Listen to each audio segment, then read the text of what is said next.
শুরুটা হয়েছিল সামান্য পুঁজিতে ঘরের বারান্দায় জোড়া খরগোশ পালনের মাধ্যমে। স্বপ্ন ছিল বিদেশি নামিদামি জাতের খরগোশের খামার গড়ে তুলবেন দেশের মাটিতেই।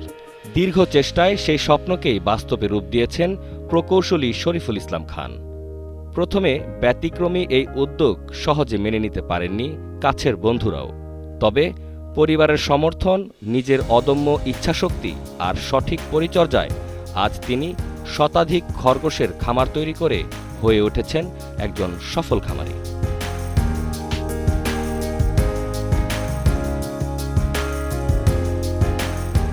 অটোমোবাইল ইঞ্জিনিয়ারিংয়ে পড়াশোনা শেষ করে পেশাগত জীবনে কেবল এক জায়গাতেই থেমে থাকেননি শরীফুল। গণমাধ্যম ও শিক্ষকতা সহ কর্মজীবনে প্রায় ১৯ বার চাকরি পরিবর্তন করে সর্বশেষ নিজ লক্ষ্যে অটুট থেকে স্বপ্ন বুননের নতুন দিন গুনছেন এই সফল খামারি।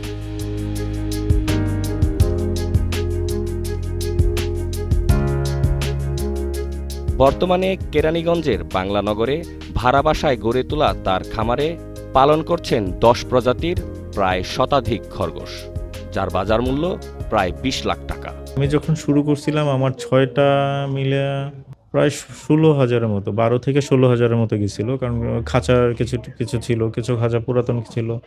এই সব মিলে আমার প্রায় ১৬,০০০ টাকার মতো গেছিল। এটা ছিল। আর এখন সবগুলা জাত বাংলাদেশের বর্তমান প্রাইস ভ্যালু অনুসারে হিসাব করলে ২০ লাখের কাছাকাছি হয়ে যাবে। আসলে আমার কিছু ফ্রেন্ড, মানে ক্লোজ ফ্রেন্ড যারা ছিল, তারা আসলে মানতে চাচ্ছিল না যে আমি আসলে আমার ওই ট্রেক থেকে, প্রফেশনাল ট্রেক থেকে সরে আছে এরকম একটা আনকমন। ওরা আমার সাথে এক প্রকারের ঝগড়া, অভিমান ত্যাগ করে দিছিল। যখন আমরা ২৫-এ অ্যাচিভমেন্টটা নিয়ে আসি, তখন ওরা আমাকে উইশ করলো, বললো যে আসলে তুই সঠিক ছিলি, আমরা ভুল ছিলাম। আর আসলে এইভাবে যে করা যায় সেটা এরকম চিন্তা করিনি। আপনি যেটাতে স্যাটিসফাইড, এখন দেখেন যদি টাকাটাই মূল হিসাব হয় তাহলে দেখা গেছে আপনি অনৈতিকভাবেও টাকা আর্ন করতে পারবেন যে কোনো প্রফেশনে। এখন আমি আসলে ওই পথটাকে না নিয়ে আমি বলতেছিলাম যে আমি কোনটাতে স্যাটিসফাইড। বিকাশ পেমেন্টে ১০,০০০ টাকার বেশি অফার, শপিং চলছে তো।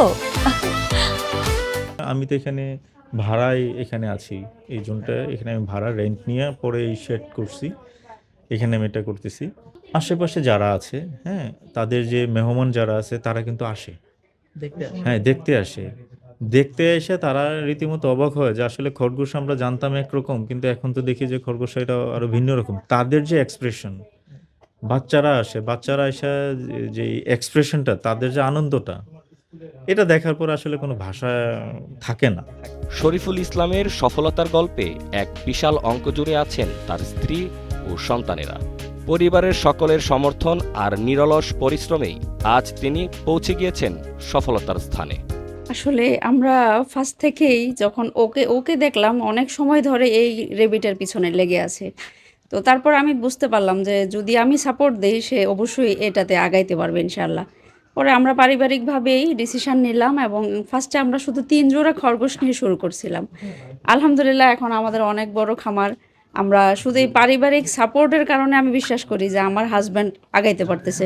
আসলে আমি স্কুল থেকে এসেও এগুলোর যত্ন নিই, আমার মাও যত্ন নেয় অফিস থেকে এসে, আমার বাবা এগুলোর খুব ভালো করে যত্ন নেয়, আমার ভাইও যত্ন নেয়। তো আমার ভালো লাগে এই জিনিসগুলো, যে না এগুলোর যত্ন নিচ্ছে, এগুলো বড় হচ্ছে আস্তে আস্তে। প্রতিদিনই দূর দূরান্ত থেকে প্রাণীপ্রেমী দর্শনার্থীরা ছুটে আসেন শরীফুল ইসলামের এই খামারে। পছন্দ হলে কেউ কেউ কিনেও নিয়ে যান বাহারি জাতের এসব খরগোশ। আবার কেউ নতুন করে খরগোশের খামার করতে চাইলে প্রয়োজনীয় সহযোগিতাও করেন উদ্যোক্তা শরীফুল ইসলাম খান। মাশাআল্লাহ, আজকে আসলে ভাইয়ের খামারে এসে আমার আসলে দৃষ্টিভঙ্গি, খরগোশের প্রতি একটা দৃষ্টিভঙ্গি যেটা ছিল, এই টোটালি পরিবর্তন হয়ে গেছে। আর আসলে যে এত সুন্দর করে কিংবা এত প্রজাতির জিনিসগুলো এত আকর্ষণীয় আছে জিনিসগুলো, এটা আসলে স্বচক্ষে না দেখলে আসলে বিশ্বাস করা যায় না।